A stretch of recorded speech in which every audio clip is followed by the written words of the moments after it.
tidak memutarbalikkan Injil Kristus. Refleksi pagi 2052. Apa teguran keras yang disampaikan Rasul Paulus kepada jemaat-jemaat di wilayah Galatia? Mari kita dengarkan Galatia 1 ayat 6 dan 7. Aku heran bahwa kamu begitu lekas berbalik daripada Dia yang oleh kasih karunia Kristus telah memanggil kamu dan mengikuti suatu Injil lain yang sebenarnya bukan Injil. Hanya ada orang yang mengacaukan kamu dan yang bermaksud untuk memutarbalikkan Injil Kristus. Saudara-saudara, pada waktu itu rupanya jemaat sedang dilanda ajaran yang memutarbalikkan Injil Yesus Kristus. Mereka menyatakan bahwa keselamatan bukanlah semata-mata karena kasih karunia Allah dalam penebusan Yesus Kristus, tetapi juga dalam melakukan hukum Taurat dan adat istiadat Yahudi. Saudara-saudara, Rasul Paulus menegaskan di Efesus 2 ayat 8 dan 9, sebab karena kasih karunia kamu diselamatkan oleh iman, itu bukan hasil usahamu, tetapi pemberian Allah. Itu bukan hasil pekerjaanmu. Jangan ada orang yang memegahkan diri. Sesuai dengan rencana agung Allah Bapa, Yesus Kristus Sang Anak Allah diutus untuk menjalankan karya keselamatan melalui jalan salib. Di dalam iman kepada penebusan Kristus inilah kita mendapatkan anugerah keselamatan. Inilah keyakinan Rasul Paulus yang harus menjadi pedoman iman bagi kita semua. Oleh sebab itu, marilah kita berpegang teguh pada berita Injil yang benar dan janganlah kita menyimpang dari keyakinan iman yang benar. Tetaplah setia.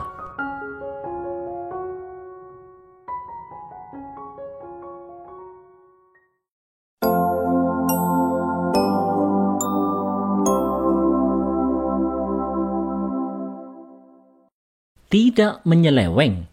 Refleksi pagi 2053. Berita Injil dalam karya penebusan Yesus Kristus adalah berita dari sorga yang tidak boleh diselewengkan oleh manusia siapapun juga. Inilah yang ditegaskan dengan keras oleh Rasul Paulus di Galatia 1 ayat 8. Tetapi sekalipun kami atau seorang malaikat dari sorga yang memberitakan kepada kamu suatu Injil yang berbeda dengan Injil yang telah kami beritakan kepadamu, terkutuklah dia. Saudara-saudara, di waktu dulu ada orang yang berlatar belakang Yahudi yang mengajarkan bahwa orang percaya yang berlatar belakang bukan Yahudi tidak hanya perlu beriman pada Kristus, tetapi haruslah juga melakukan tradisi Yahudi. Rasul Paulus tentu saja menentang keras, bahkan mengutuk para penyesat itu.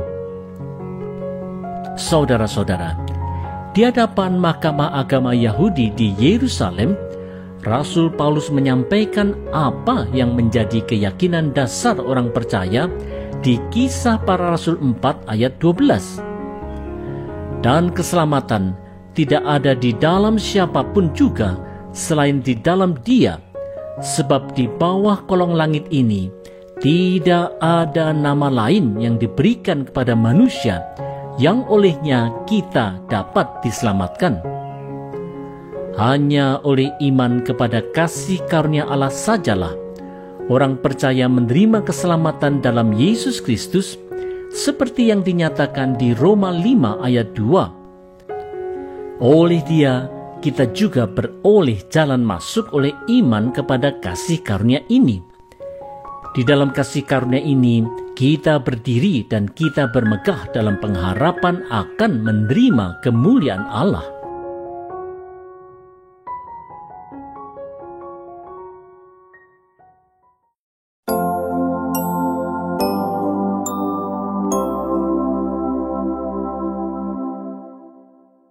Mewaspadai ajaran.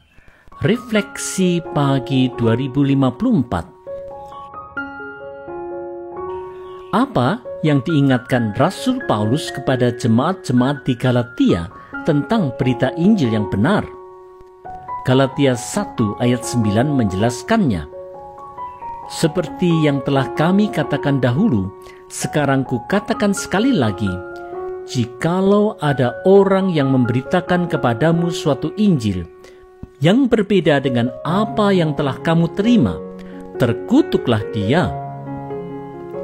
Saudara-saudara, gereja mula-mula di masa Rasul Paulus ternyata mengalami berbagai gempuran dari pengajar sesat yang memberitakan Injil palsu dengan menyatakan bahwa beriman pada Yesus Kristus haruslah disertai dengan melakukan hukum Taurat. Inilah yang diluruskan Paulus di Roma 3 ayat 28. Manusia dibenarkan karena iman dan bukan karena ia melakukan hukum Taurat. Saudara-saudara, di sepanjang sejarah gereja dari sejak jemaat mula-mula sampai jemaat pada zaman sekarang ini, ajaran-ajaran sesat yang hendak menyelewengkan berita Injil yang didasarkan pada kasih karunia Allah Bapa dalam Yesus Kristus teruslah terjadi. Itulah sebabnya Tuhan Yesus memperingatkan murid-muridnya di Matius 7 ayat 15. Waspadalah terhadap nabi-nabi palsu yang datang kepadamu dengan menyamar seperti domba, tetapi sesungguhnya mereka adalah serigala yang buas. Oleh sebab itu, marilah kita memeriksa keyakinan iman kita. Apakah kita memang benar-benar meyakini berita Injil yang benar dalam Yesus Kristus? Tetaplah waspada terhadap segala ajaran sesat yang merusak jemaat.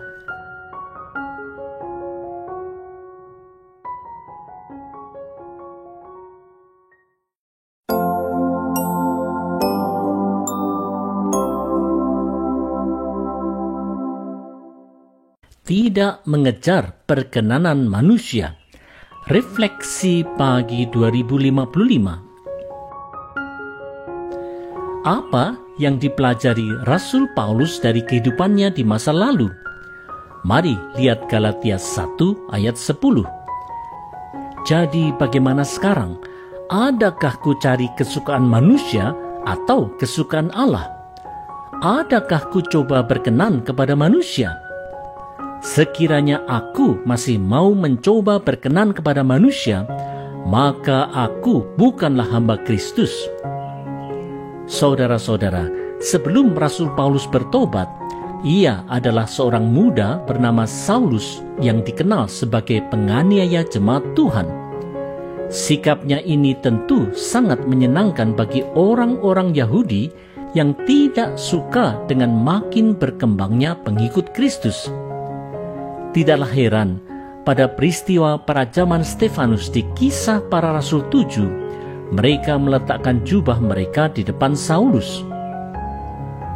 Saudara-saudara, meletakkan jubah adalah tanda kepercayaan bahwa Saulus sudah melakukan hal yang berkenan di mata orang Yahudi. Sewaktu Saulus kemudian bertobat dan menjadi hamba Kristus, ia tidak lagi mencoba mencari perkenanan manusia sesuai dengan keyakinannya di Filipi 1 ayat 21. Karena bagiku hidup adalah Kristus dan mati adalah keuntungan. Saulus yang kemudian disebut Paulus itu telah mendedikasikan seluruh hidupnya untuk menjadi hamba Kristus. Inilah teladan yang harus kita ikuti untuk kita tidak mengejar perkenanan manusia dengan melakukan hal yang tidak dikenan Allah. Janganlah kita mengorbankan iman kita demi perkenanan manusia. Marilah kita hidup hanya demi Kristus saja.